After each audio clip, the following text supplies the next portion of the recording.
We must always remember that the purpose of study is, at least in part, the fact that we do not have all the answers.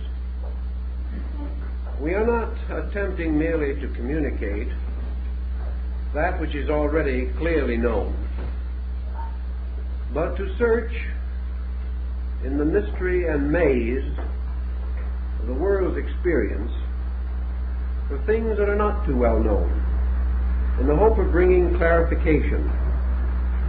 And by clarification we mean to bring forth out of ourselves additional resources with which to cope with the unknown. What we call growth, as far as knowledge is concerned, is the gradual conquest of mystery, in which by degrees we become sufficiently informed and sufficiently astute in our own contemplative faculties so that we can approach the unknown with organization and help to simplify and clarify various doubts that may previously exist. So when we begin to study the planetary theology of ancient peoples, we are not in possession of all of the facts that we would like to have available. Two problems are presented by this situation. In the first place, we are not certain that ancient man was in a position to articulately clarify his own position. A great many of his findings were held intuitively by a kind of knowledge which does not base itself upon the strict processes of reason. In the second place, between antiquity and modern man is a waste of time, a tremendous desert of distances.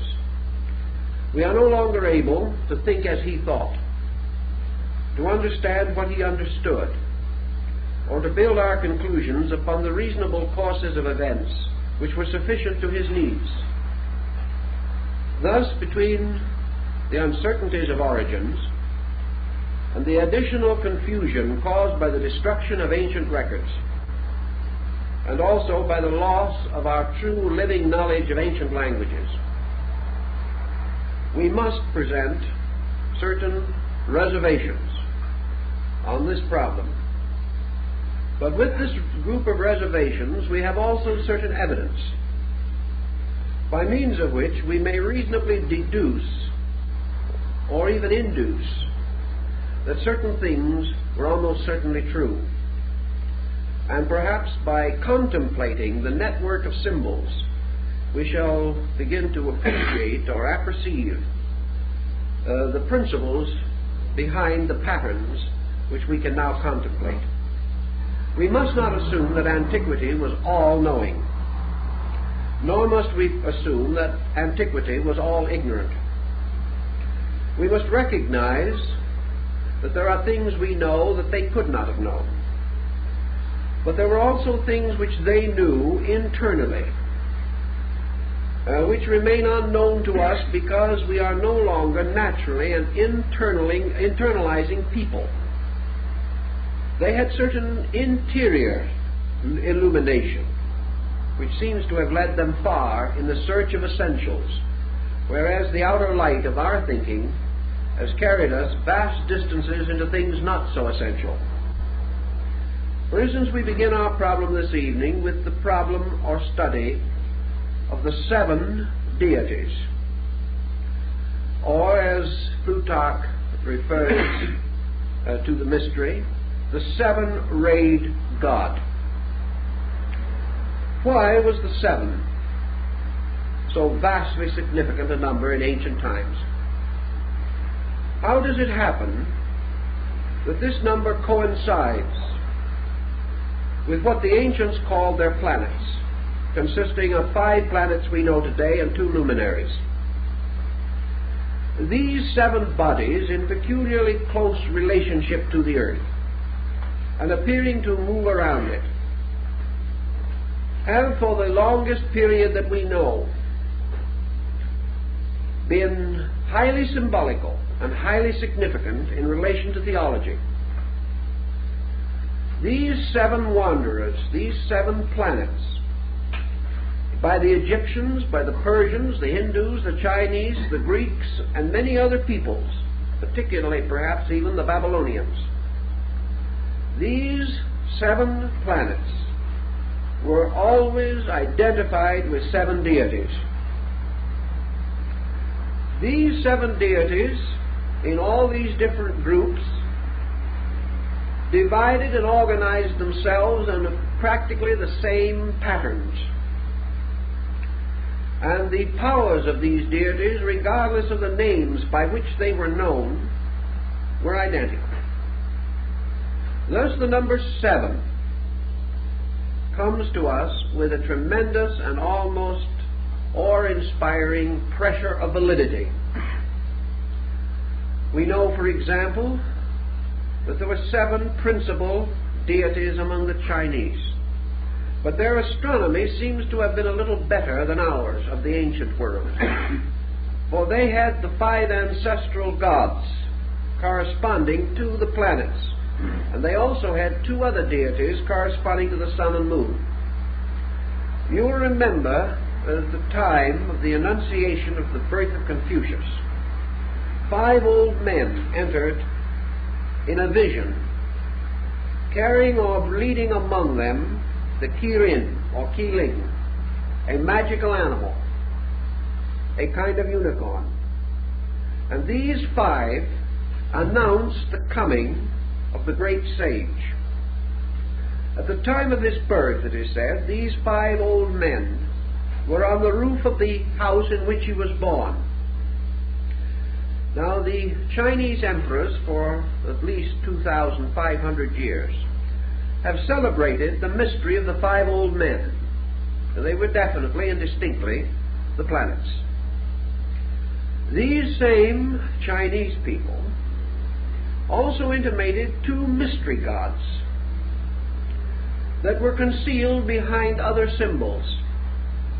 Perhaps these mystery gods were the 2 planets that were later to be discovered, Uranus and Neptune, concealed beneath the symbolism of the sun and moon, which served temporarily to complete the septenary.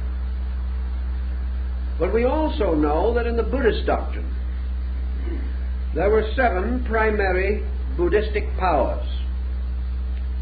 These 7, the great eternal bodhisattvas, are never represented, however, in their fullness. We have only 5. Like the 5 old men of China, we have the mention of 7 Dhyana Buddhas, but we only have pictorial presentation of 5, arranged in the form of a hollow square, with the 5th in the center. Now the Greeks had the same subterfuge of using 5 and 2 in a very strange combination. Philo-Judaeus tells us that the 7 planetary gods were the vowels, or the 7 powers of sound. Is it not interesting, therefore, that we are still having trouble with our 7 vowels? We only recognize 5. And we have a funny old doggerel verse that has been used in school for a long time. The vowels are A, E, I, O, and U, sometimes W and Y. We've never been able to quite arrange this W-Y situation. We have, however, the 5 vowels that we know.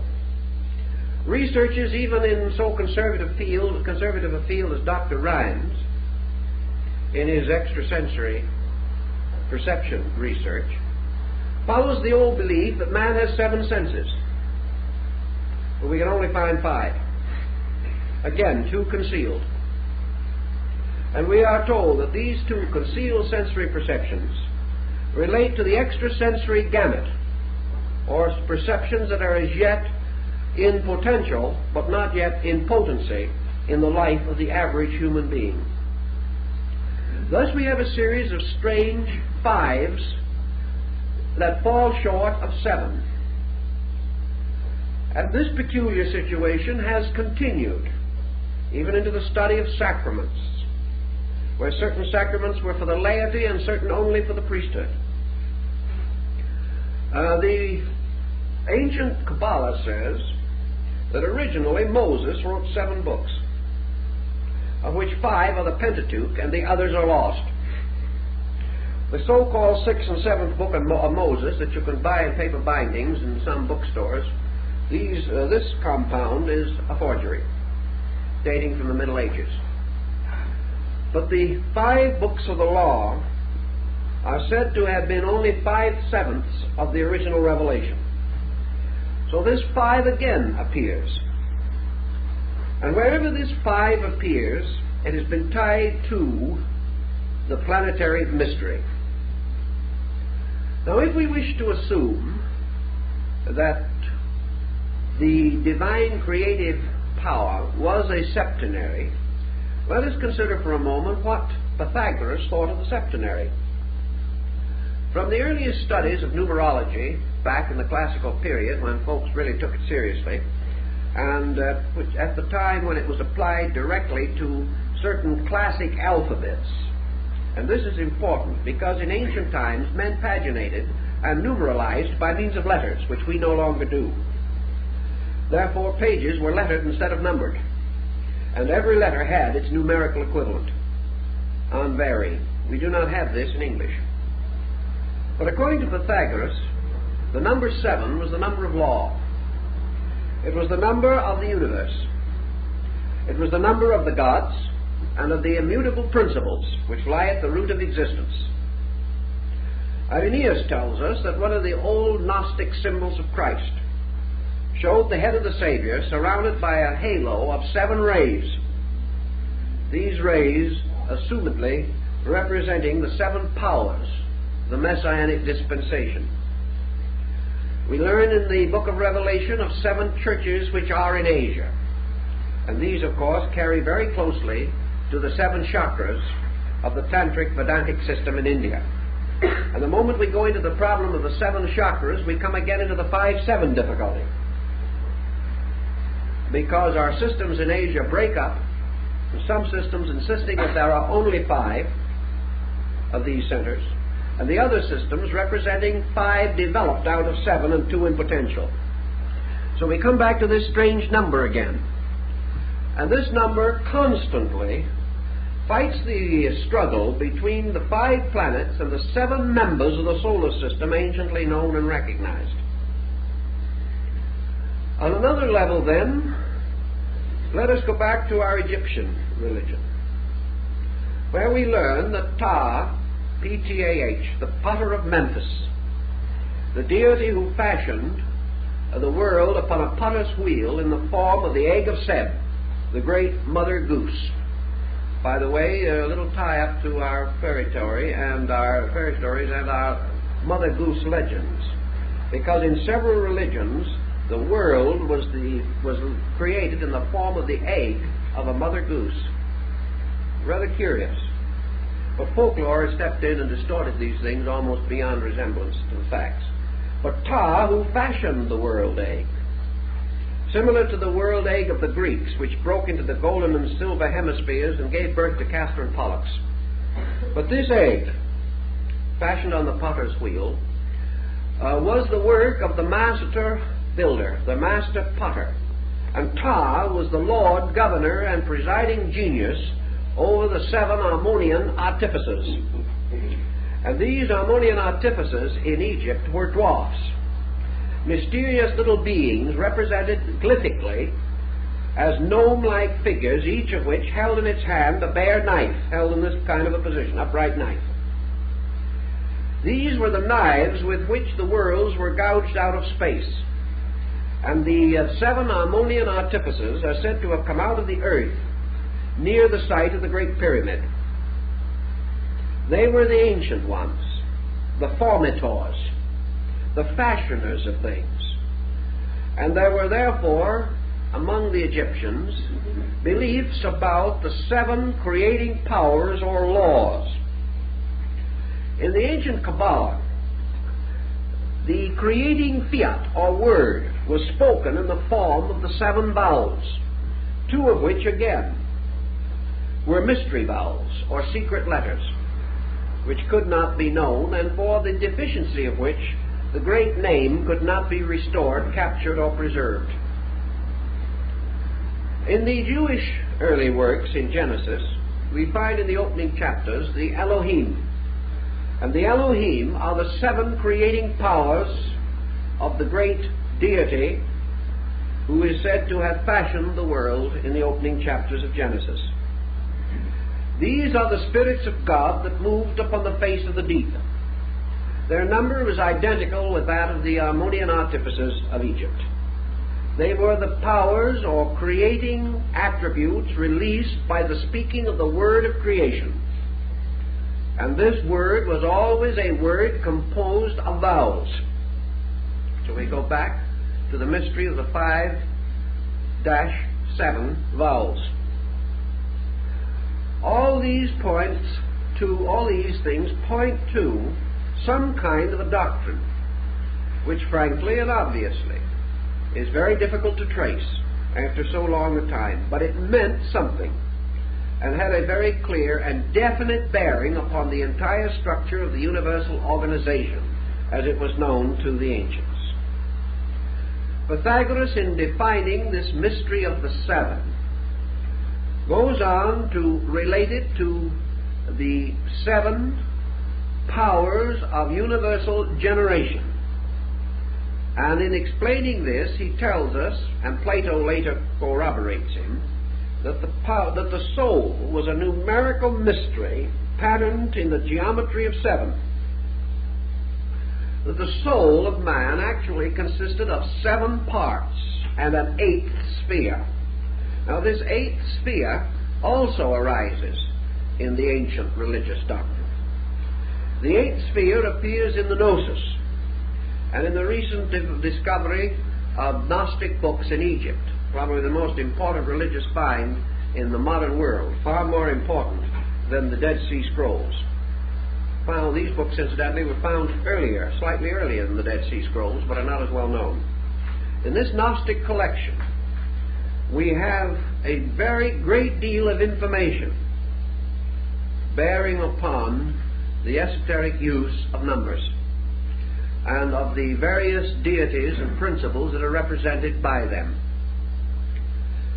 Pythagoras, who was perhaps one of the outstanding leaders of the study of number-letter relationships, pointed out that man in contemplation, energizing within himself but not speaking the vowels, that this energization moved into various relationships to himself, so that in thinking or internally sounding these vowels, he had the sense of their forming a pattern around him in space.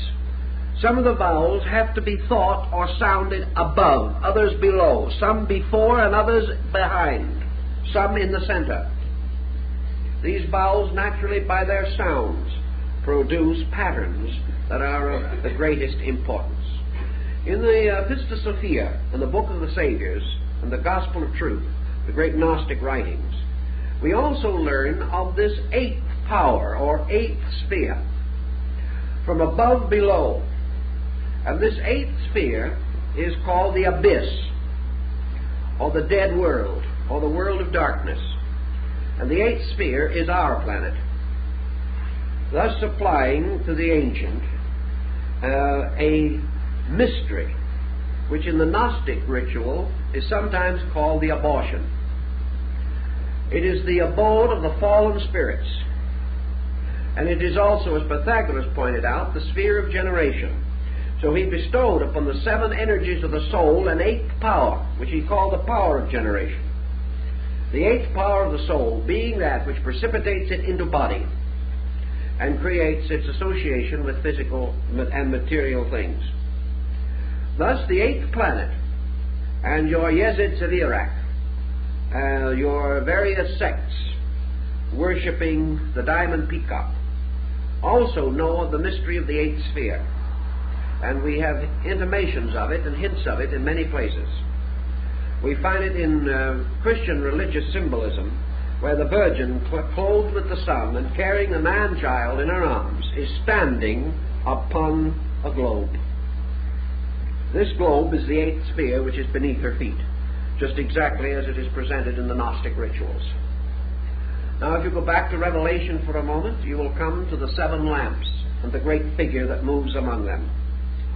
And we know that in the tabernacle and temple rites of the old Jews, the seven-branched candlestick is the symbol of the seven planets.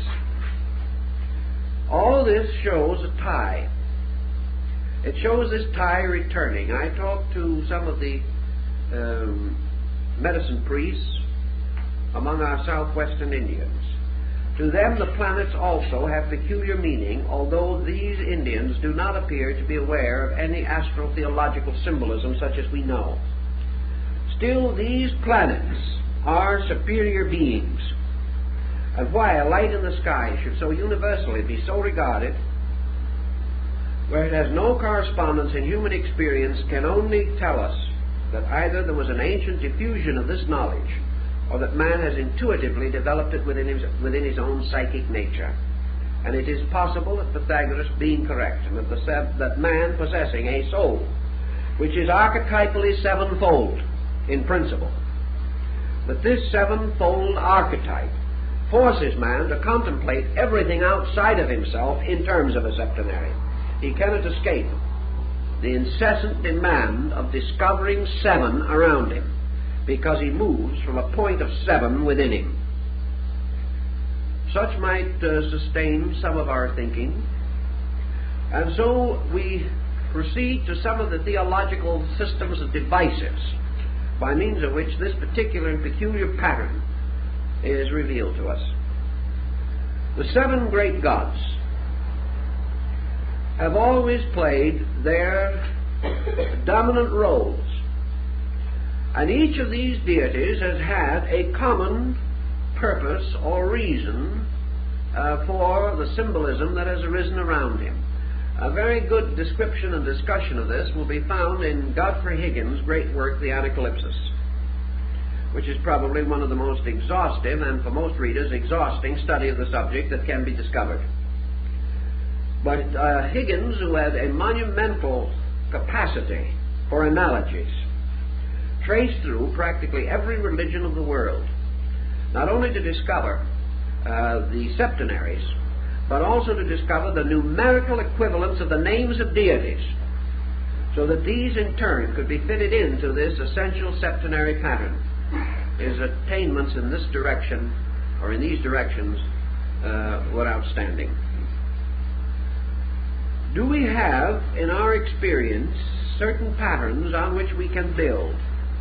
What are the analogies that we really know, or believe that we know?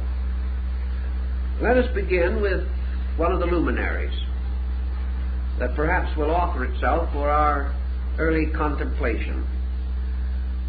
The Egyptians declared that Isis represented or symbolized the lunar power. But this was not enough in itself, because in all these ancient peoples we can't exhaust their thinking with a single statement. Therefore, we have to go further. Isis representing the lunar energy from Isa, meaning ice, frozen, something held locked, crystallization. These terms might be applied to what we have often held to be the condition of things on the moon. But Isis, as the lunar mystery, represents the moon in the form of the generative impulse of the moon as mother, the moon as the source of fecundity, the lunar cycle, which is particularly preserved and was anciently religiously noted as being tied to the menstruation cycle, the cycle of fertility and of generation. Now, the moon, we know, has two phases or qualities which are particularly noticeable, namely that it increases and decreases in light, and that it is at sometimes full and at sometimes totally invisible. Also that it may appear as a crescent or as a partial sphere. So the Egyptians had two deities, the white and the black Hathor, to use in connection with the lunar phases. And the black and white Hathor governed or ruled the underworld. And the underworld, of course, now, for our thinking, is our eighth sphere, or the earth. This is the underworld of Plato, to which men come not go not when they die, but come when they are born. For this is the purgatorial, the underworld, right here among us, as we are gradually coming to realize more clearly every day. Now, Isis has a sister whose symbol is called Nephthys, from which we have our word naphtha. Now, Isis has always as her symbol the empty throne of the sun god, and Nephthys has as her symbol a bowl, a hollow bowl. The hollow bowl, of course, is the symbol of the earth, because the earth is the receptacle of energies, according to the ancients. It is the mysterious cup which catches the wine of the Eucharist, or the wine of life. The earth is the Sangreal, which contains within itself the Sangre Real, or the blood of the king. The earth is the receptacle, just as the physical body of man is the receptacle of the principles which make him a living thing. So Nephthys represents the earth, or the lunar energy, in its physical potential. So the moon and the earth are sisters. And if you go into the ancient astronomy, you will be able to suspect that this could well be true. And in your East Indian doctrines, the affinity between the moon and the earth is very close and might be regarded as a relationship, such as that between Isis and Nephthys. Now, in the other systems, we find other deities representing this. We have, for example, Diana, who is the great lunar deity of the Ephesians and Etruscans and other Greeks. Her bow is the lunar crescent. She is the huntress. She is hunting for the deer, and is often found or represented in ancient art throwing her javelin or firing her arrow into the flank of a stag. The deer, of course, is an earth-moon symbol, and has always been so represented, from the deers on the Yggdrasil tree of Odin to the deer that pulls the sleigh of Santa Claus. The deer has always been a symbol. It has been a symbol of imagination. It has been a symbol of the various processes over which the moon has dominion. The lunar goddess, then, plays many parts among many peoples. She is the huntress. She is the generator or generatrix of the world. She is the great mother. She is the mother of mysteries. She is the symbol of experience, of the lunar ancestry, the things that came before, the night into which a man turns at death, and the night of time from which he was born. The night moon symbol is very, very prevalent among ancient peoples. We also have the Indian symbol of Maya, or illusion. And Maya, Mari, Marie, Maya, all of these things are water symbols. The proper name for pure water would be Virgin Mary. Maya is illusion, represented in India usually by the reflection of objects upon the surface of water. Mirage, caused by water in the atmosphere. As a water symbol, the moon is the origin of life, because ancient peoples knew that life came out of the primordial slime. This slime was in the Greek and Chaldean mysteries referred to as Elos, or mire, the primordial slime from which the monsters of Besorah's history, the Phoenician account of Genesis, these monsters came out of the primal slime. Elos is the root of the word Elium, and Elium was the original name of Troy, the city that was conquered by Ulysses. And the victory of Ulysses over Troy, the mystery of Helena, or Helen, over whom the Trojan War was fought. Helen is an ancient name for the moon. So we have astronomy playing its part all the way through these stories. And we find almost always your lunar symbol as representing an illusion of some nature which must be overcome. Also, illusion in the sense of primordial ignorance from which wisdom is born. Therefore, reality is the child of illusion. Reality is born of illusion. Man born into the world is born into a state of ignorance from which he must ascend, or which he must transcend by his own wisdom, skill, and understanding. Therefore, through the illusion of life, through the miseries and misfortunes of ignorance, through wrong action, man is gradually pressed on to the achievement of truth. Therefore, truth is forever born of illusion.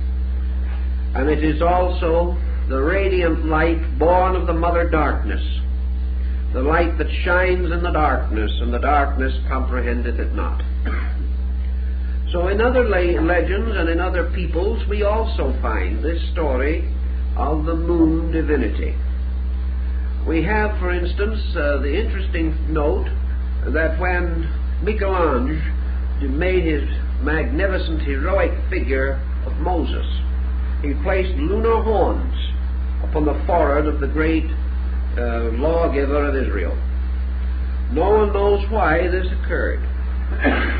But we do know that the ancient Jehovestic cult, which caused or leads to what is called the root J in the Jewish religious history, was originally a lunar volcano cult, whereas the Elohistic cult, or the branch E of the ancient Jewish descent, was the cult of the artificers of Egypt and the Elohim, or the builders. And these two were originally separate religions, but they were blended together. The horns upon the forehead of Moses remind us also of the horns upon the altars of the tabernacle, the horns upon the crown of Osiris, the horns upon the helmets of the Vikings and the ancient Nordic peoples. These horns are the lunar horns, just as surely as the ancient Ark of Noah, or the Ark of Noah, is the horizontal or fallen lunar crescent capable of holding water in the ancient beliefs, what we call the wet moon. Many, many such parallels. But now let us pass to another group, just to see what kind of trouble we can really get into. Let us take the character of Mercury. Now, the planet Mercury in astrology, which has come down from the inscriptive tablets of Sargon, and which has never changed greatly its meaning, either in Eastern or Western thinking. Mercury, to the old astrologers, was described as a neutral power. That Mercury served almost completely according to the nature of the planet with which it made its first aspect. That the power of Mercury, like that of the Greek Hermes and the Latin deity Mercury, derived therefrom with some restrictions, was the messenger of the gods. The peculiar symbol of the mercurial message, or the messenger, was the power of the dog, the faithful dog star. And the power of Mercury was associated with the faithful transmission of knowledge. And the ancients placed this symbol under the control or direction of Sirius, the dog star, the star of the faithful one. And it still occurs in some of our religious rituals and so forth.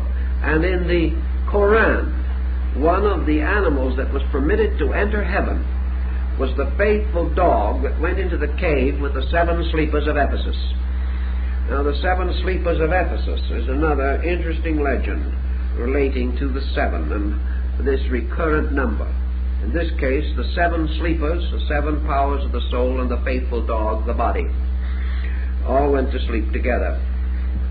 In the study of Mercury, we also go into our Hermetic analogy, and we come upon the sovereign symbol of Mercury, which was the original Egyptian deity Thoth, T-H-O-T-H. Thoth is actually the root of our word thought, and has to do with the principle of mind. Thoth was regarded as the author of the great body of sacred writings, more than 40,000 volumes. We are not to assume, of course, that these were the writings of one person, but the writings of one mind distributed among all living beings. Universal mind writes all things. The Thoth, or Toat, of the Egyptians later became the Thoth Hermes of the Osirian cycle, and this in turn the Hermes Trismegistus of the later Hermetic teachings which arose in Alexandria at about the beginning of the Christian era. Thoth's symbol is a stylus and a writing tablet. He is the symbol of the faithful recorder of things. He is the one that receives the messages of the gods and faithfully preserves them for all time. He is therefore the symbol of the messenger. He arises as Merodach in another group of religions, Babylonian. He is also preserved to us under the form of Nebo, the deity from which the great kings of Assyria and Babylon, such as Nebo-Belshazzar, derived their name. They based their names upon this deity Nebo. It is also interesting that when Moses died, he died on Mount Nebo.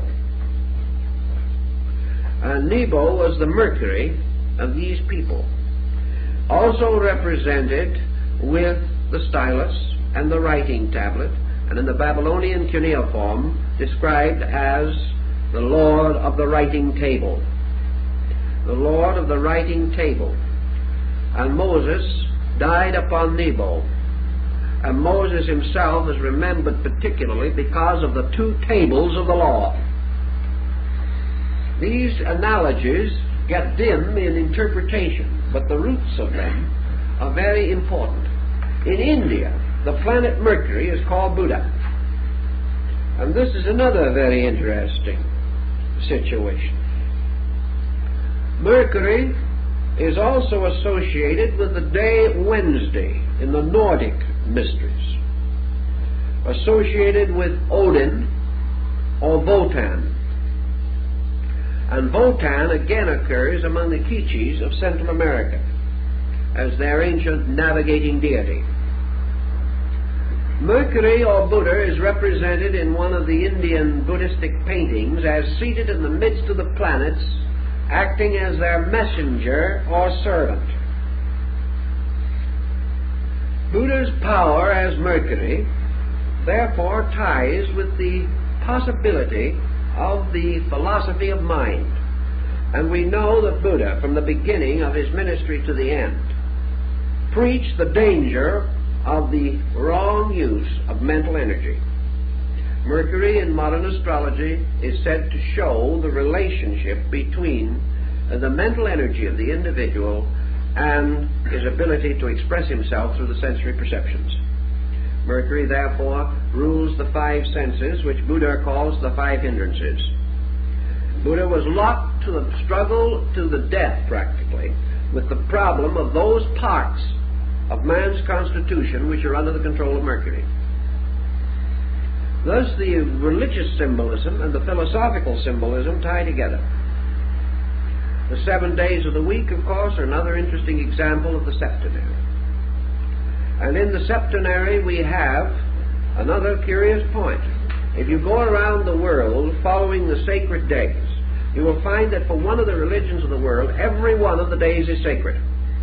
This is a good point, because it might remind us of the fact that all 7 days are equally sacred in the first place, and that it is only our own limited virtue which forces us to restrain our good deeds, particularly to one day, because we haven't enough of them to go around. It's like, Mother's Day or something. Only Dave can really work up a lot of enthusiasm on the subject. The whole thought is wrong. Now, for instance, in the Muslim faith, Friday is the sacred day. In the Jewish faith, Saturday. And in some of the early Christian faith, Saturday. Now, if we want to go back into the fight, we have to realize that we still have, in the Christian world, a tremendous struggle going on as to whether Saturday or Sunday is the correct day of worship. The other 5 days we're sure of, and here we have 5 out of 7 again. And 2 that we can't be quite certain as to what they should represent. But Venus is the ruler of Islam. And the crescent of Islam is not the crescent of the moon, it is the crescent of Venus. And as far back as 2,500 years ago, the observers in the valley of the Euphrates had discovered that Venus is never visible to us as a circle. It is only visible as a small moon, never full, but attaining maybe 2/3 or 3/4 of its fullness, but never complete, and usually visible only as a crescent. So the crescent of Islam is the crescent of Venus, as is indicated by the 5th day of worship, and also by the color green, which is the sacred color of Islam, which is precisely the color which was assigned by the ancients to Venus. So each religion, seemingly, breaks down upon this pattern. Here we have Friday, the religion of Venus; Saturday, Friday, the religion of Islam; Saturday, the religion of Israel; Sunday, the religion of Christianity. And if we study carefully and go back to the records, which is quite an imposing task, but it can be done, I have gone through it, we find every one of these days was essentially related to one of the great planetary mysteries.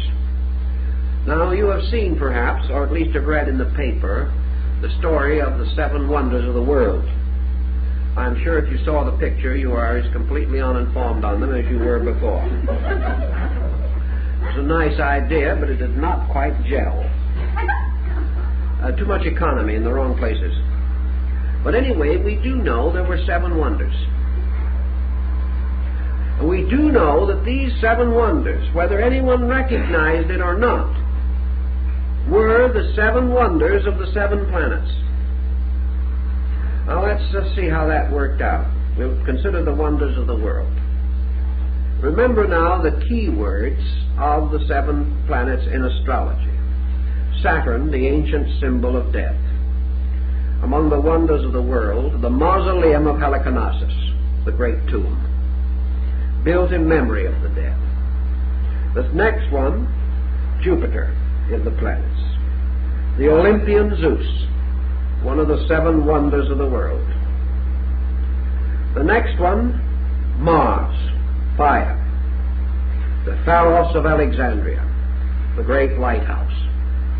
The 4th one, the sun, Helios, the Colossus of Rhodes, the great figure of the sun god that stood over the gates of the city, or the harbor of Rhodes. Venus, the hanging gardens of Semiramis, queen of Babylon. Mercury, the great pyramid of Giza, sacred to Thoth Hermes, the master of the mysteries.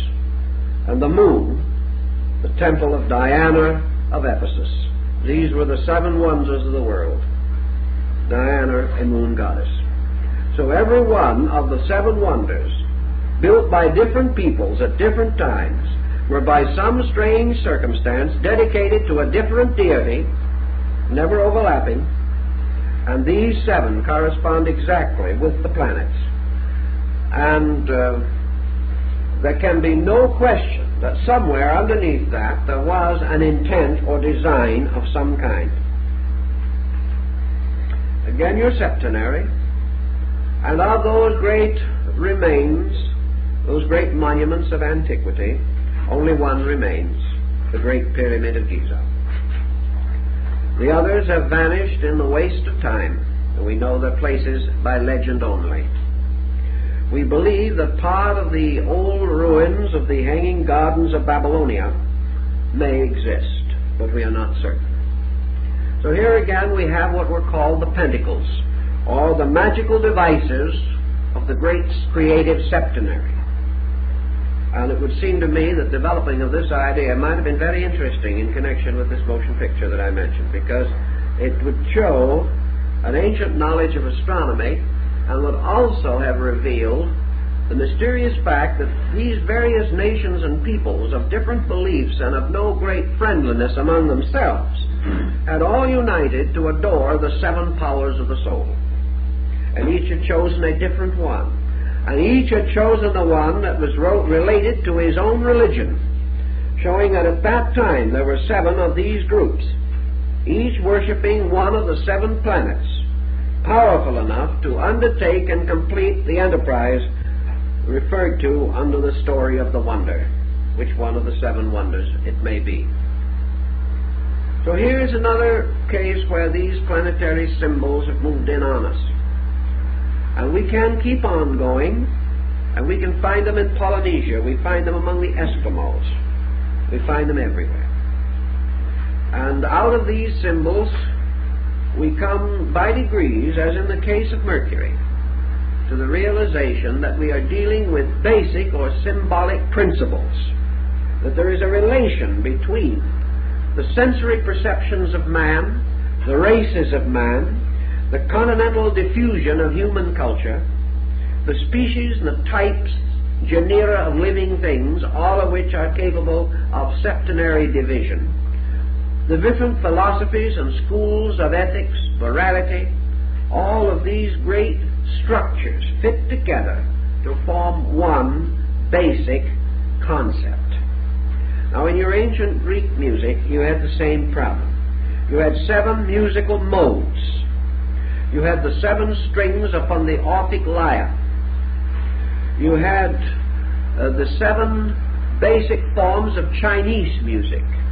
And you have the septenary restated in the ragas of India, particularly in playing upon the great instrument, the veena, which is the sacred instrument of the goddess of music, of wisdom, and of harmony, the deity Sarasvati. Always the same number. The Chinese name the strings of their musical instrument after the planets.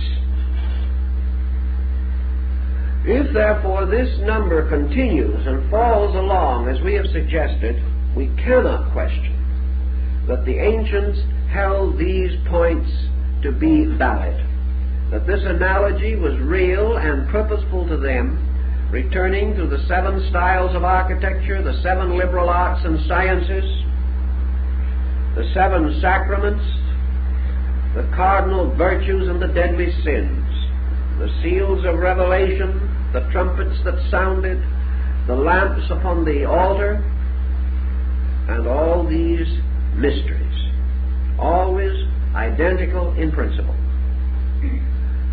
Now let us take another one of our groups of symbols and see what we can do with the deity Osiris.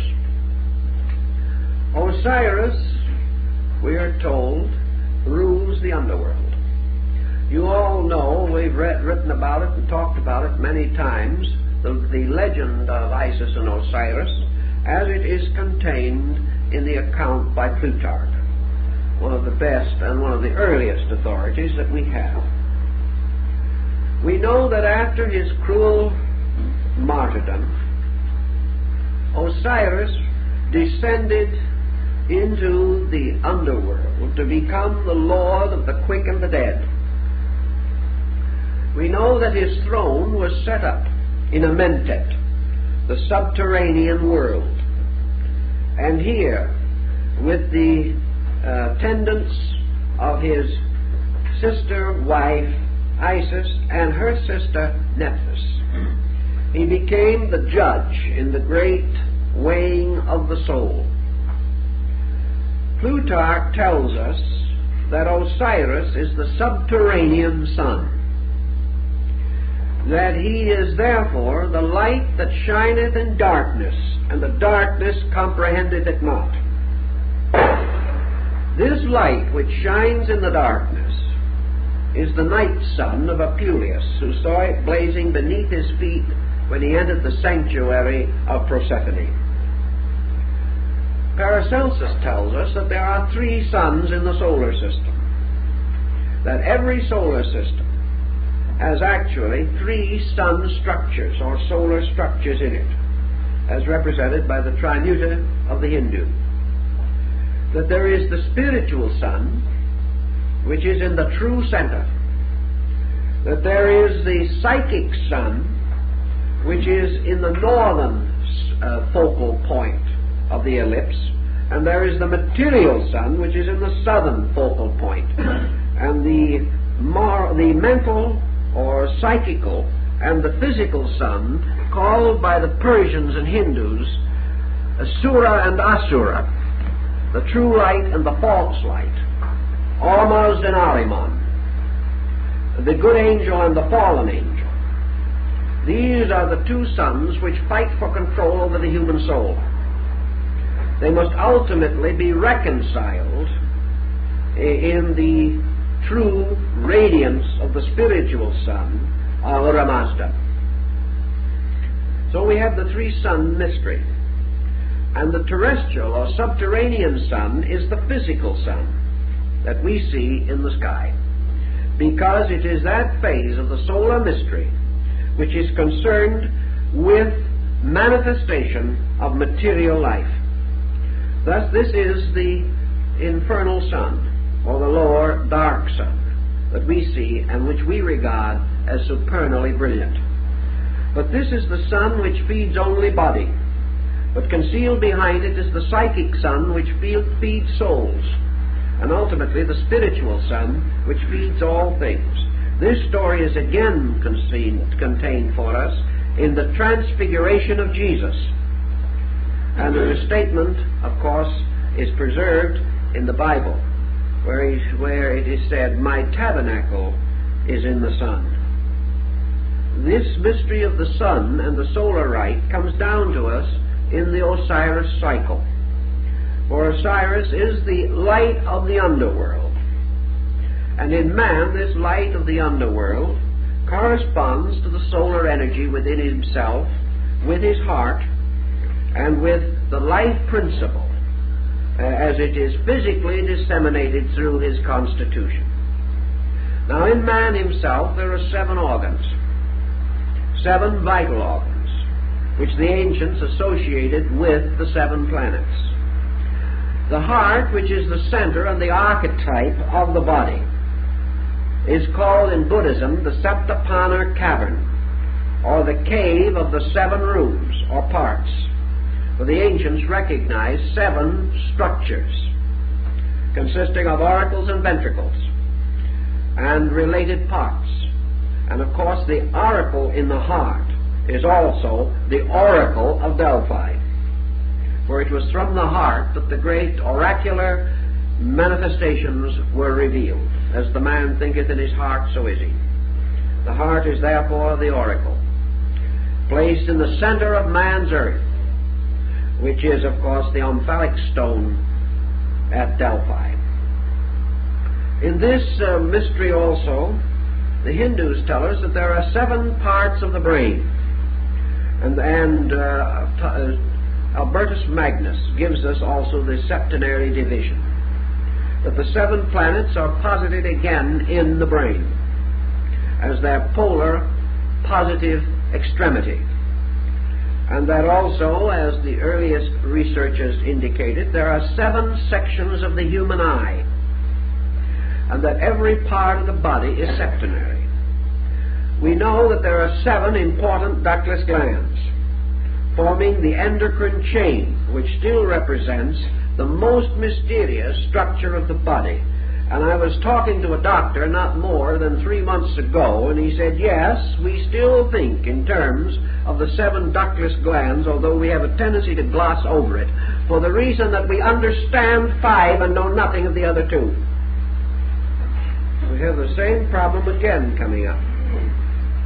The pituitary and pineal, while we may not say we know nothing about them, we do know something, but we do not know enough about them. We know a considerable amount now about the pituitary, but the Sabbath gland, the 7th, the gland of the arch of the entire system, the keystone, is still an almost impenetrable mystery. This 7th, by the way, is the eye, the mysterious, internal or all-seeing eye of the mysteries, which is again the symbol of Osiris, as worn upon the throne crown of of Isis. So these problems come back in great mystery to us. But Osiris, as the subterranean sun, his body filled with eyes and plumed with the crowns of the north and south, or the extremities of existence, is part of a great solar cycle mystery. And his relationship to Typhon and the destroyer is not difficult for us to restore if we think a little. Quetzalcoatl, the feathered serpent deity of the Mayas, is another Mercury god, or another Hermes. And under the heading of Hermes, we have practically all the messengers of the gods. Now let's give a little thought to our old friend Jupiter. Jupiter, or Zeus. One of our problems today is that we are almost totally ignorant of the most interesting mythology that we come in contact with, and that is the Greek. With the exception of those mystifying and hopelessly inadequate fables so lovingly preserved for us by Bullfinch, we have almost no knowledge of Greek theology.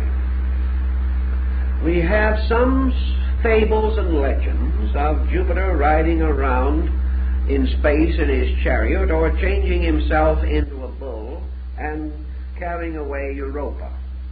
These things are comparatively meaningless as we are now given them, but that they are meaningful must have been true.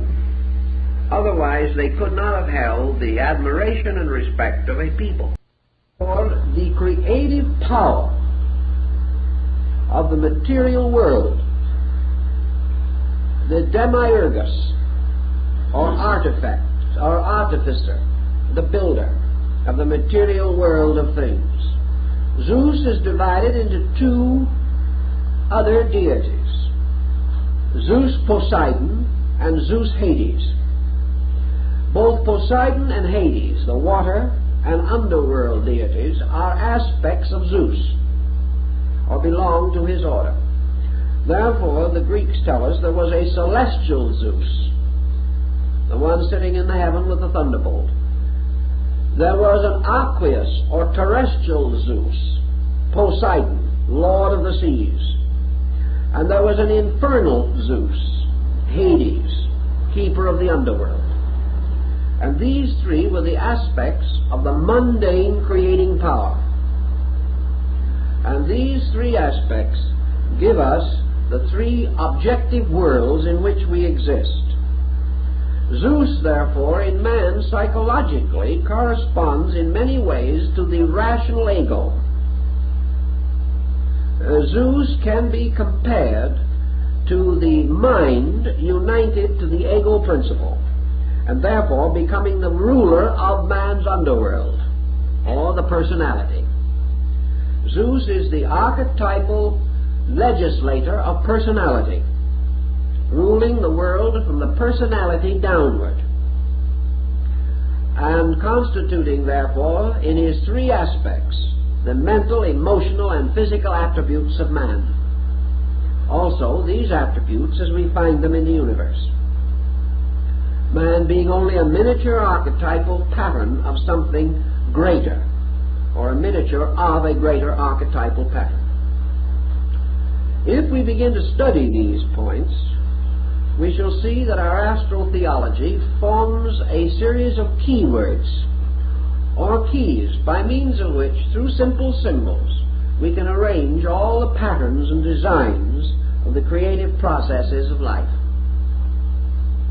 Now, if we go back to the early legends, for example, we discover that Zeus, representing the third created power, the power of the material world, was required or forced to overcome the titanic forces. Now, in Greek mythology, there was a group called the Titans. And the Titans are the ones who stole Dionysus, or Zagreus, the son of Zeus, took him out into the fields of space, killed him, boiled his body, and ate the flesh.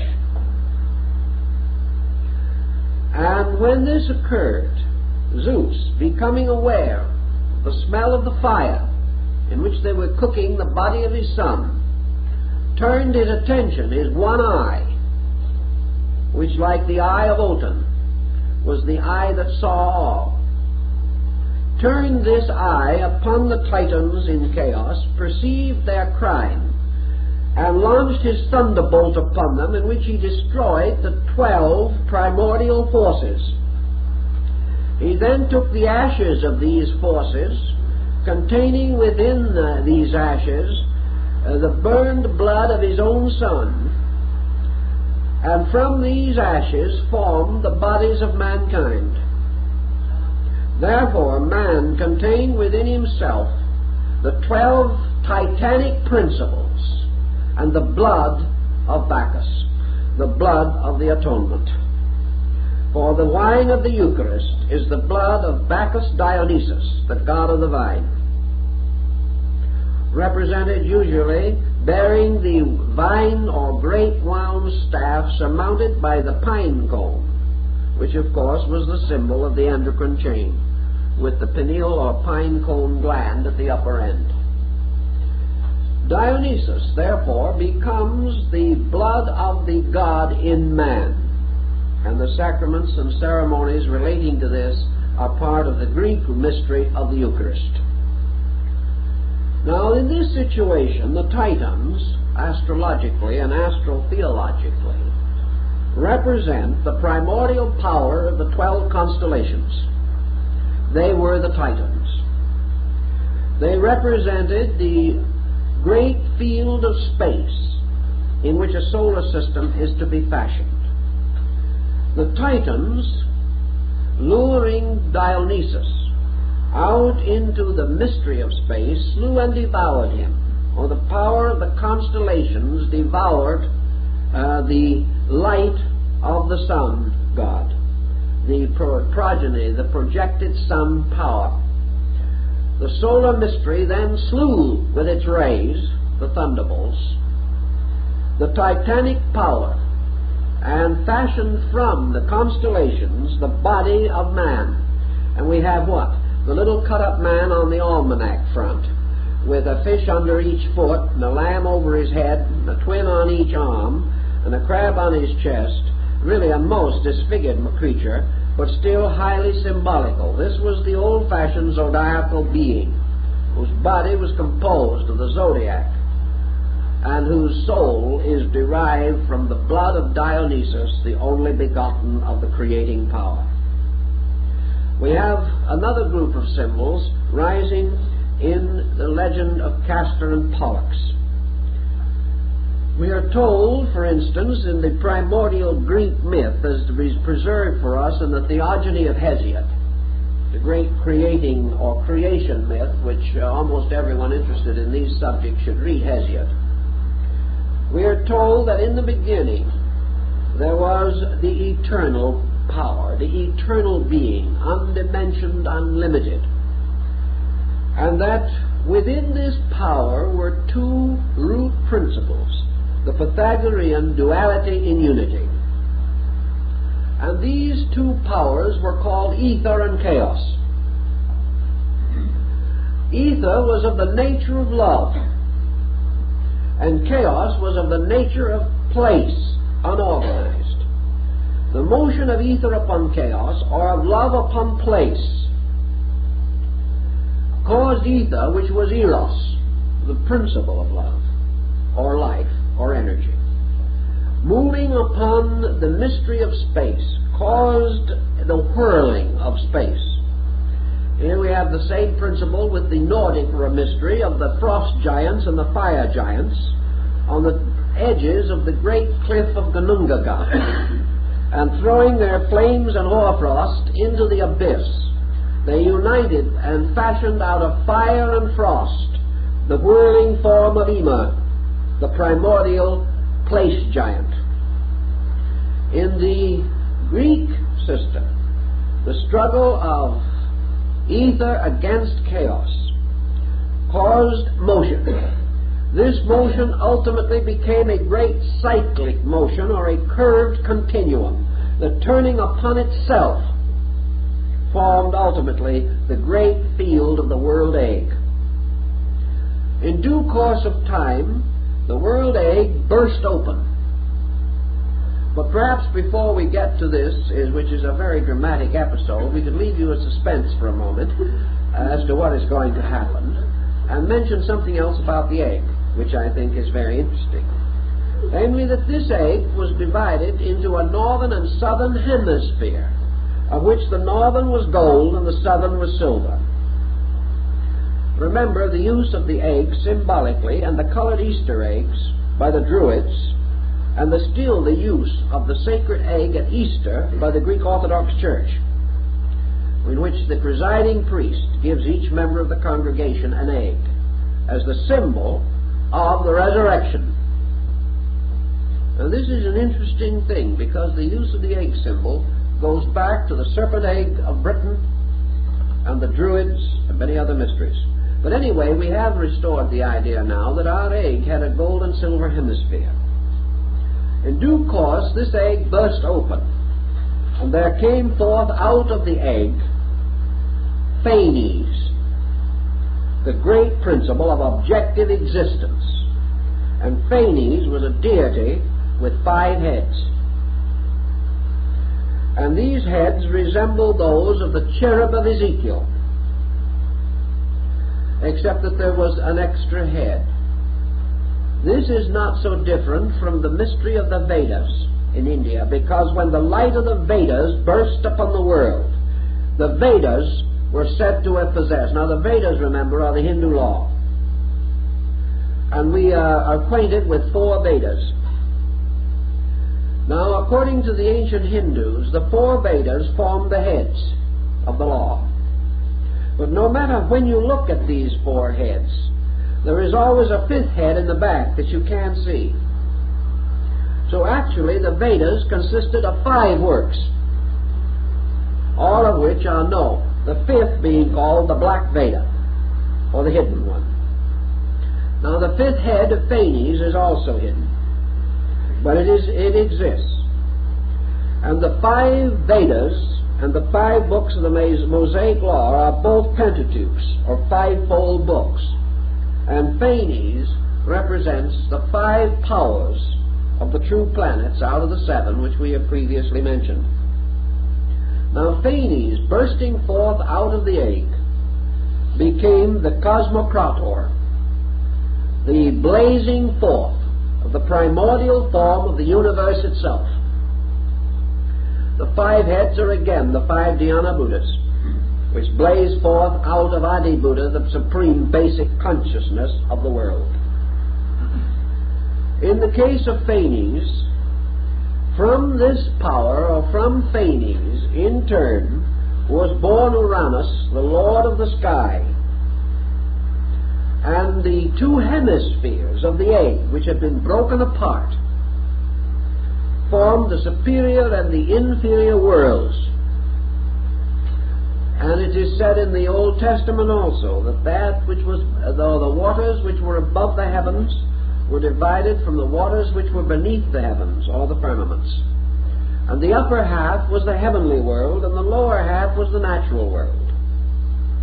And out of the cleavage of these 2, Phanes, or the power of creative vitality, the objective archetype, was released. Phanes became the father or creating principle of many, that is, of multitude, or of legion, the formation of living things. And they all took their archetypes from his 5 heads. These represented, therefore, 5 streams of life, which many people still represent today as the 5 elements of ancient alchemy: earth, fire, air, water, and azote, and the 5 kingdoms which we represent, or were represented in the Greeks: the mineral, plant, animal, human, and heroic. The 5th being the power of ether, or the energy of the soul, Akasha. In the development of these legends, therefore, we have the use of elements, we have the use of signs. 4 of the heads of Phanes represent the fixed signs of the zodiac, which in turn become the great cross of the fixed signs upon which the sun is crucified. They become the great seasons, and the 4 seasons marked by the equinoxes and solstices are the seasons of the 4 great sacred ceremonies distributed throughout all humanity. If then we are to assume that these things simply arose from accident, that somebody sitting down tried to figure this out, where would we get?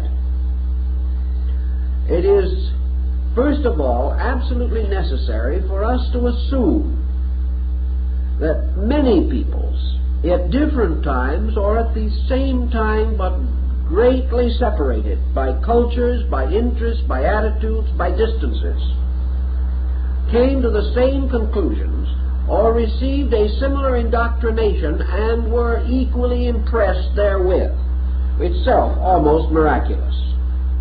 That all people should have agreed in accepting this, even had a great missionary system carried the news, is almost incredible.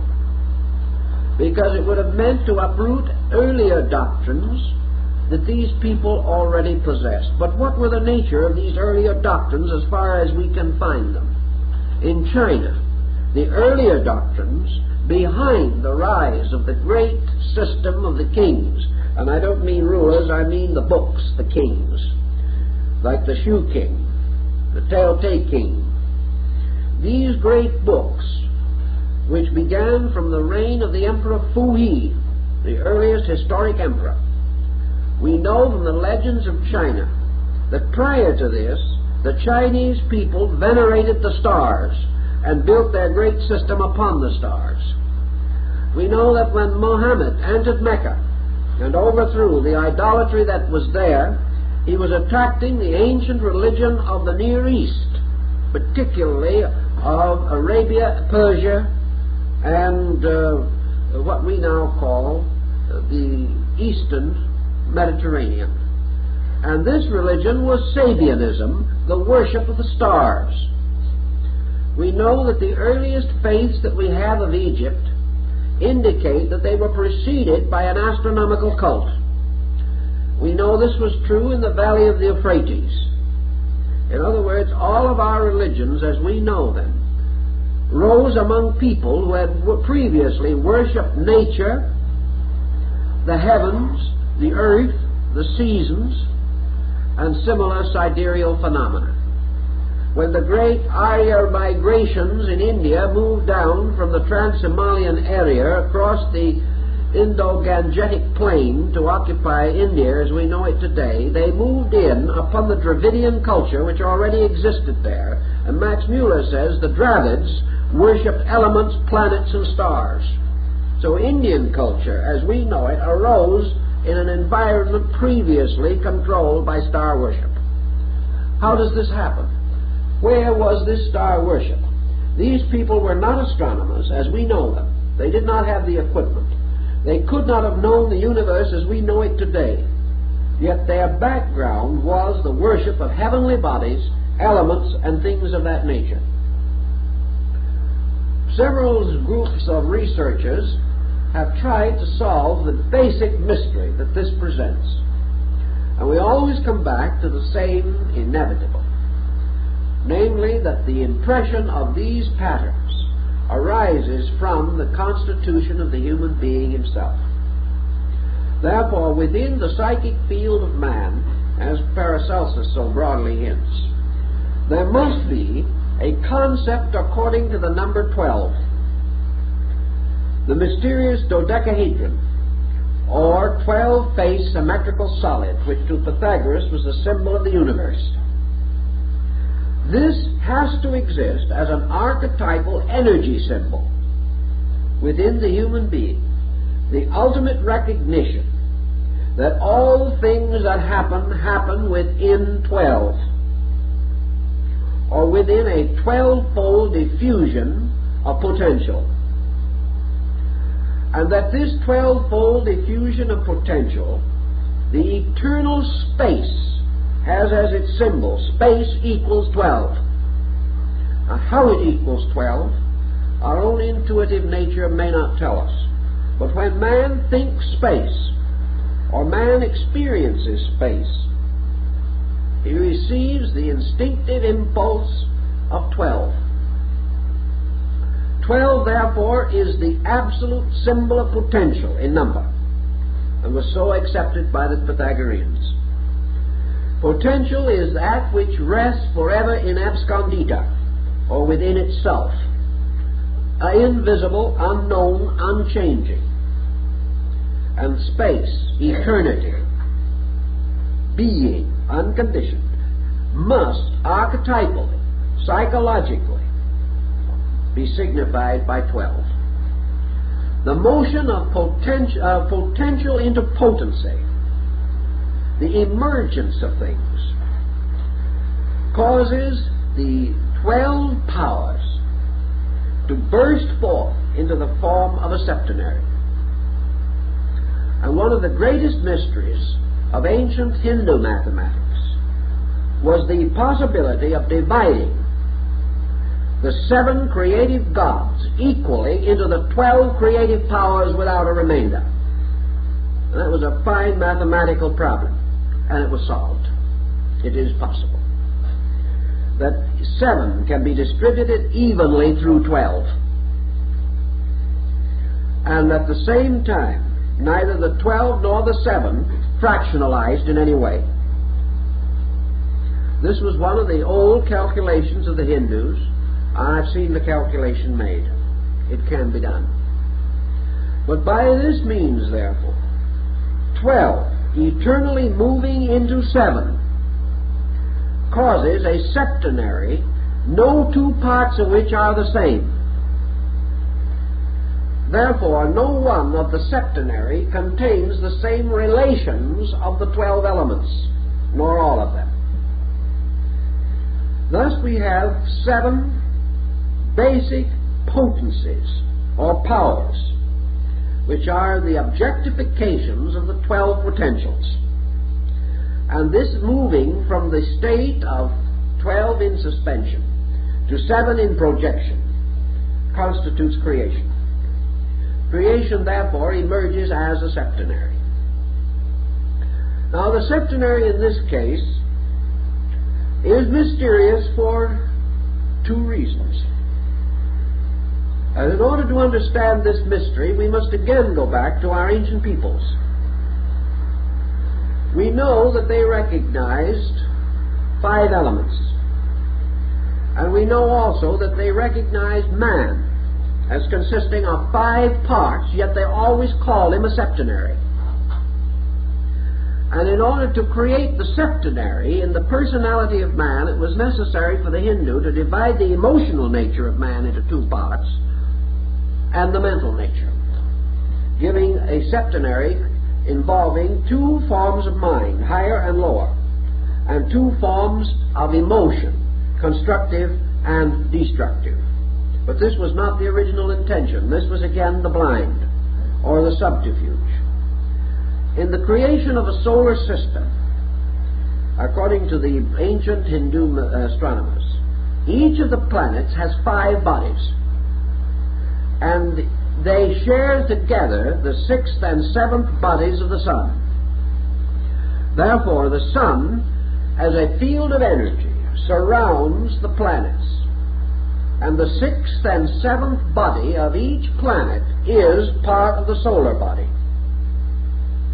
So there are 5 distinguishable planetary bodies.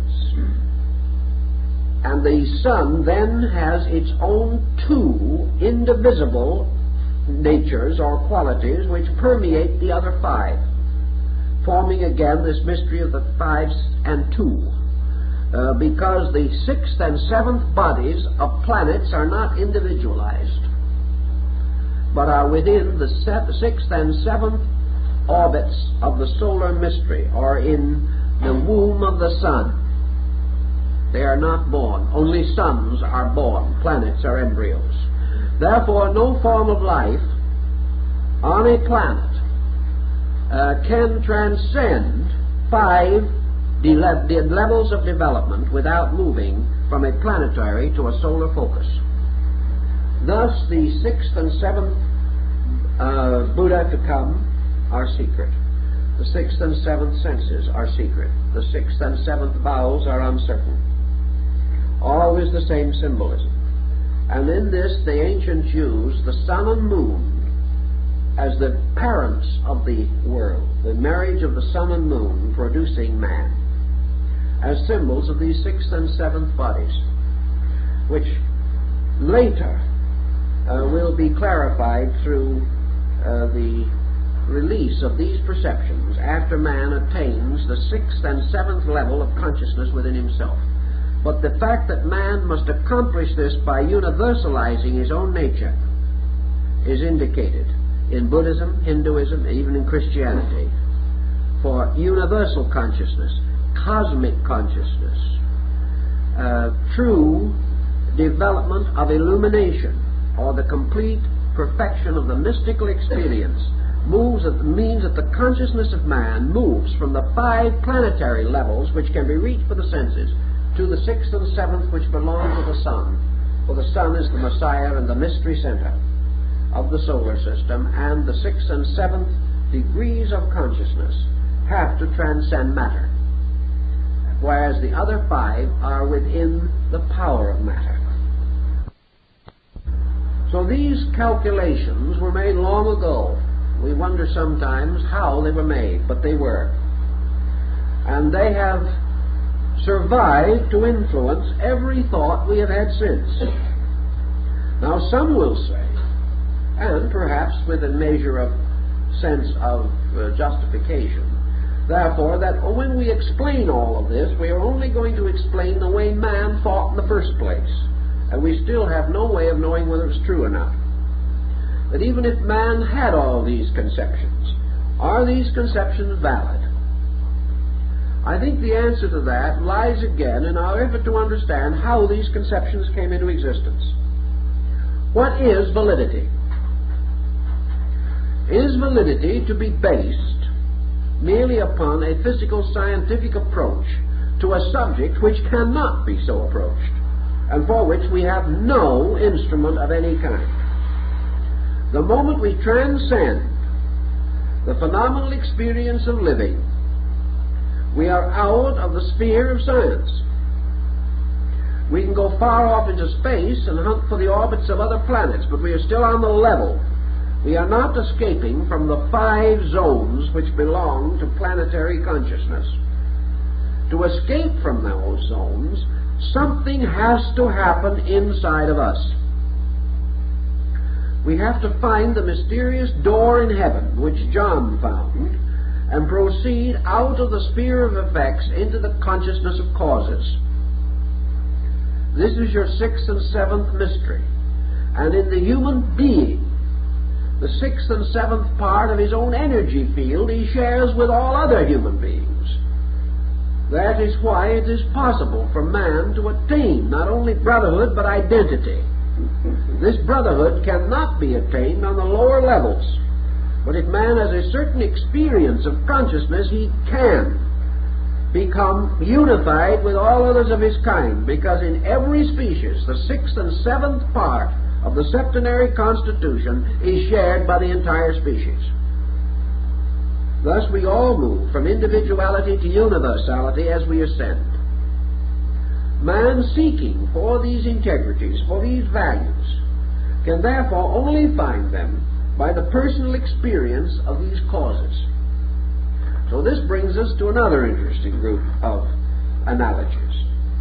The ancients believed that when the law, the Torah or the Veda, or whatever you want to call it, was placed into the hands of the great messianic teachers, of which 7 are of particular interest and integrity as the founders of the great religions of the world, that these powers not only fashioned the bodies and structures of these religions, but as one of the old Rosicrucian adepts symbolized in an ancient work that he did, he represented this mystery by by 2 interlaced triangles in the form of a 6-pointed star with a dot in the center. In each case, he placed one of the planets in the center and the other 6 in the circumference points. And changing the center one each time, he found that with 7 he could bring all of the planets once to the center, and then he would have a circumference, and in no 2 cases would the circumference be exactly the same, because a different one would be in the center. This, he said, was the ancient arrangement or order of the astro-mystical theology of the ancient religious systems.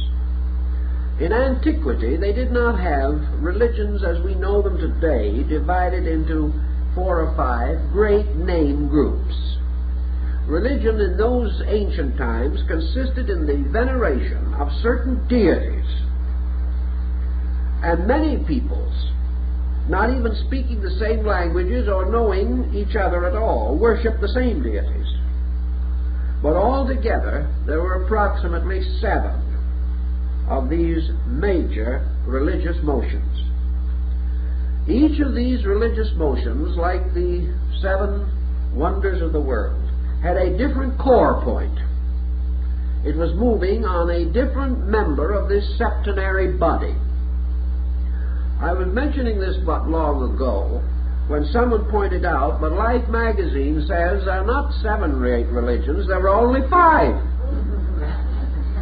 And they gave 5. What about the other 2? Well, that's an interesting point. There were more. But again, the 6th and 7th religious power has not been given strictly to religions. It has been given to all of them in common. There are 2 powers which they share in common. In the development, however, of a simple symbolic septenary of planets, we do have what appear to be 7, but 2 are luminaries in disguise. In the development of the old system, these religions each served one of these deities in a peculiar way. And each of these deities represented one of the basic aspects of consciousness. The religions, therefore, actually formed, as in the legend of Jacob's ladder, a ladder of values.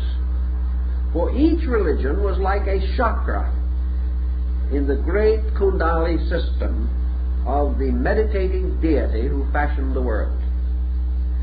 Religions, like races, were specializations of the soul powers of man, and these specializations were septenarial, so that there were 7 great houses of God with certain esoteric disciplines and rites and symbols and allegories and legends peculiar to them. And these religions arose within racial structure and within national distribution. The whole thing was mathematically fitted together. Frank Higgins, Masonic writer, working about 35 years ago, took the globe of the planet and he began to study this problem of the 6-pointed star with a dot in the center. And he placed this star within the interior of a globe, with the upper and lower points coinciding with the poles. He then whirled this star, so to say, within this globe, causing the other 4 points of the six-pointed star to make lines around the globe at the points where they actually touched the surface, the inner surface of the globe. And he considered these points degrees of latitude. He then went on and continued his studies by dropping lines from various parts of the earth to the core and to the opposite side, always keeping the original form of the six-pointed star. As a result of that, he came up with a very interesting discovery, that the great religious centers of the world all fall geographically almost exactly on the spots indicated by this division and this placing of the six-pointed star within the globe. In other words, if you drop a line from one of the great centers, like the Great Pyramid, right straight through the earth, you go through another center, world famous as a religious institution. You go through these systems, and he made a very careful study of it and came to some extraordinary conclusions, that the entire distribution of man's worship has been mathematically correct in terms of the earth on which he lived, which is not remarkable when we realize that whoever built the pyramid, not less than 4,000 years BC, was able to orient that building at that time to the 11th decimal point. We could hardly do it today without a great deal of calculation. Anyone who could do that must have had a profound knowledge of something, particularly of the art of construction and building and of mathematics and astronomy. So these people had some basic concept of these things. Now the old peoples, the wise peoples of long ago, have another answer to this problem. Namely that in a very remote time, say the Hindus, there descended upon this earth the rishis, or the great ones. That they were the immortal sages, that they had grown up and become wise and perfect in ages of culture and civilization long before the creation of man, or perhaps even the creation of the solar system. That they were the products of great previous evolutionary cycles, and that they were the ones who placed these first findings at the disposal of man. Therefore that man did not discover them, he was given them. And that gradually these ancient ones departed and left man to the continuance of the knowledge which they had bestowed. That is an ancient Indian belief, in East India. There is also the story that the ones responsible for these achievements of man were essentially the lunar ancestors, or the Pitris, and that they belonged to the previous cycle of life, prior to the creation of the earth, which was while the moon was a live world. And that from these distant and remarkable sources this knowledge came. We say this is legend, but we're still confronted with the problem of how were these things discovered? And why is it that with thousands of years of work we have been unable to disprove them with all that we claim to know?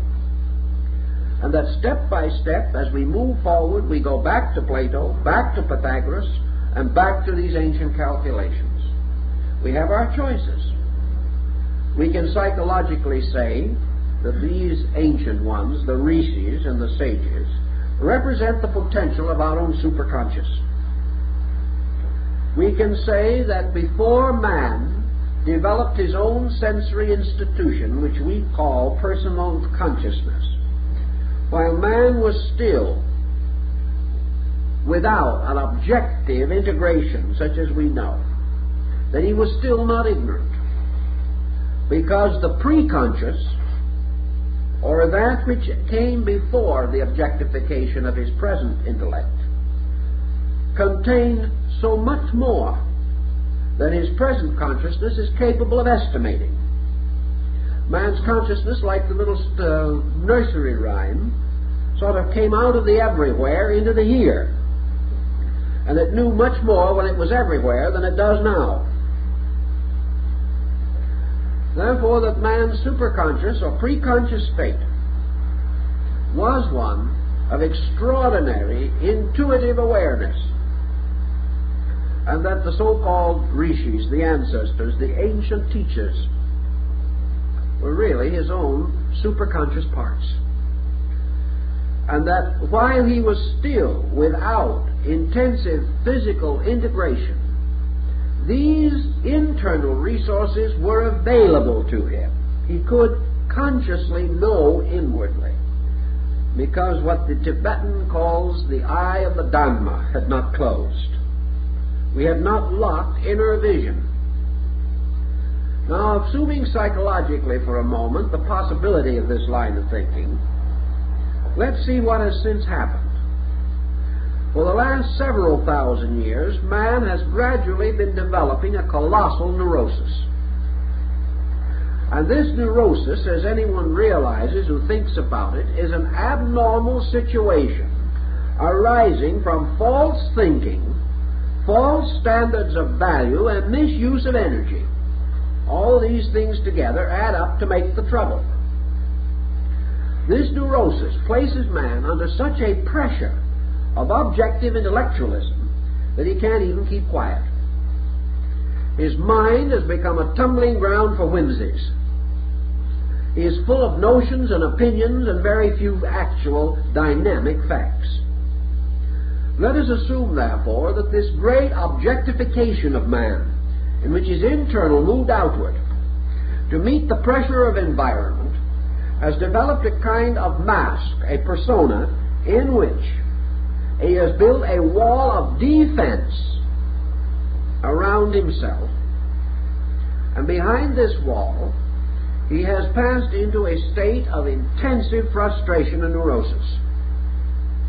Thus, by degrees, the very faculties which should have saved him, should have assisted him to master the world, have turned upon him and destroyed him by their own false use. As a consequence, he is now restricted almost completely to a traditional descent of knowledge passed on from one person to another, or to a series of scientific discoveries which can never escape the three dimensions. He has lost this power of knowing the ancestor, of communing with the rishis or the saints. He cannot talk with the gods. He is not of that race in which the gods, as mentioned in Genesis, walked in the garden in the cool of the evening. Trouble is, the evening now of man is not cool. It is a tempestuous world in which subtle things have very little possibility of expression. It might well then be assumed as possible that man, locking himself in an intellectual complex, which is very deep, very sound, very terrible in its implications, has simply locked the inner power to know. Therefore, that he can no longer conceive of how anyone else had it open, or was able to know, but that from man's own preconscious, which is man's link with the universe, man intuitively knew, because he was able to name and recognize the facts of things, which we can no longer do. So we have several choices now. Either that man, in his ingenuity, was able to make these objective analogies and disseminate them in one way or another throughout the world, and that man, perhaps having a kind of mind not so different from the mind of any other man, that all men might have come to the same conclusions even though they had no contact, and that in a certain degree of the rise of a culture, its people always come to identical findings. This is true in principle, but there is one definite drawback to this particular concept, And that is that while individuals do come to the same basic ideas, we have another testimony that we can't overlook, and that is that they gave the same names to those ideas. And this brings it a little too close to a coincidence for pleasure. We cannot assume that man, by this method of common learning or common induction, would come to such absolute detailed similarity. He might come to the same general idea, but he would clothe it differently. Now there's another point in connection with that. We know that mythology has been clothed differently because of longitude and latitude, and that peoples with different religions and in different lands and in different distributions of climate have used different symbols for their religions throughout history. Therefore, if they lived as the Nordic people did in a very severe climate, their doctrines took on the severity of that country, whereas those living in tropical or temperate zones had much less stress in their ancient religious symbols and legends. Yet regardless of zone, regardless of climate, regardless of all other factors, the beliefs of these principal cosmological factors were never changed or modified by climate or anything else.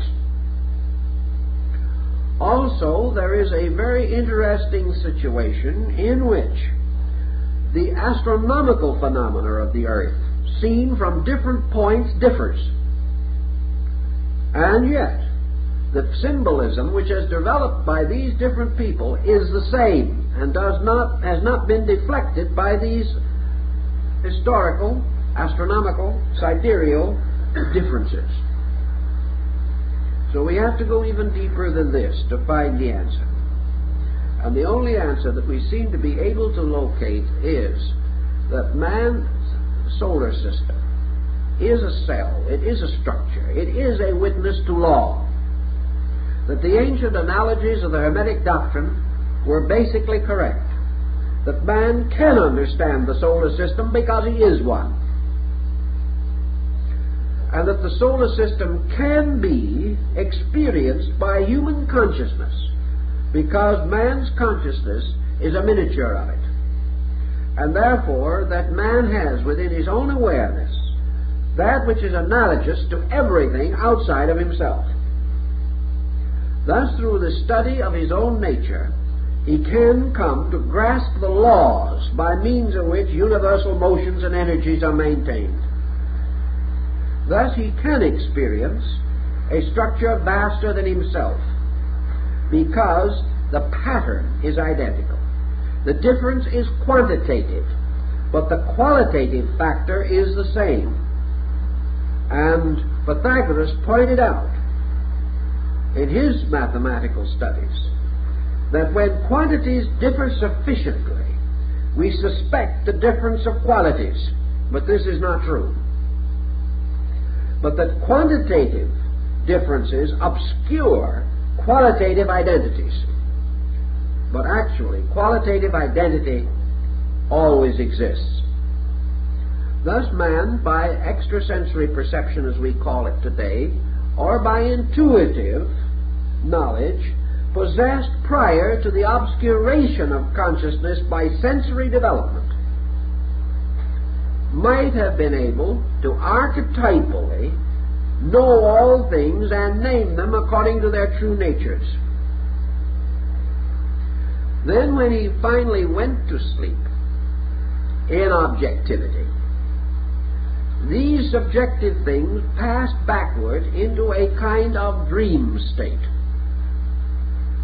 Then your religious mysteries and your great mystical institutions and your ancient ceremonial rites came into existence, and they were rites of dreams. They were created to artificially force man away from the objective focal awareness to which he had become addicted. The ancient priesthoods worked with trances.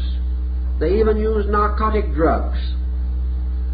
As the American Indian mystic did, they used fumigations, and a very common device among ancient people, fasting.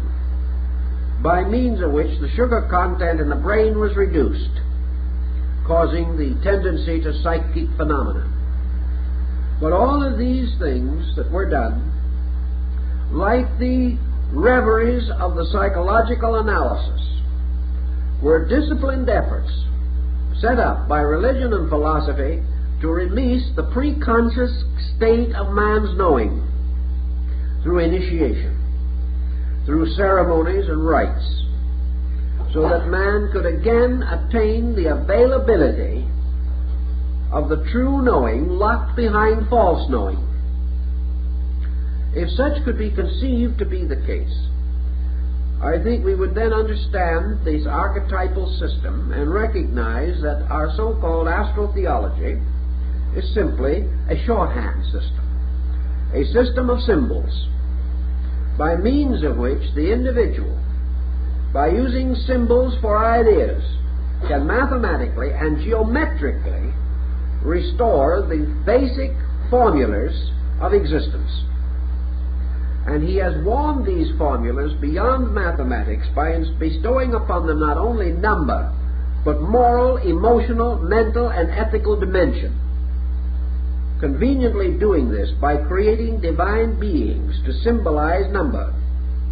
These beings are gods in the Greek and other pantheons, the great orders of divinities of ancient worship, which are actually symbols of living mathematical focal points, endowed with the qualities of those points as well as the quantity or mathematical distribution of pattern, on the basis that the ancients maintained, namely that every mathematical formula was also a moral structure, a living thing, not merely a dead pattern. All this type of thinking might give us a clue to the archetypal astronomy and how it has affected our religions and why it cannot apparently be removed from religion, and how religion has continued to build on it even though it has ignored it, and continues to preserve it even though it might preach against it. And so, denying these things in many instances, religious and philosophical systems continue to use them, never for a moment intending to stop using them, because the pattern, the circumstance requires this formula, although we do not like to acknowledge where it came from. So out of these considerations, perhaps, we'll get ourselves ready for some more heavy weather next week.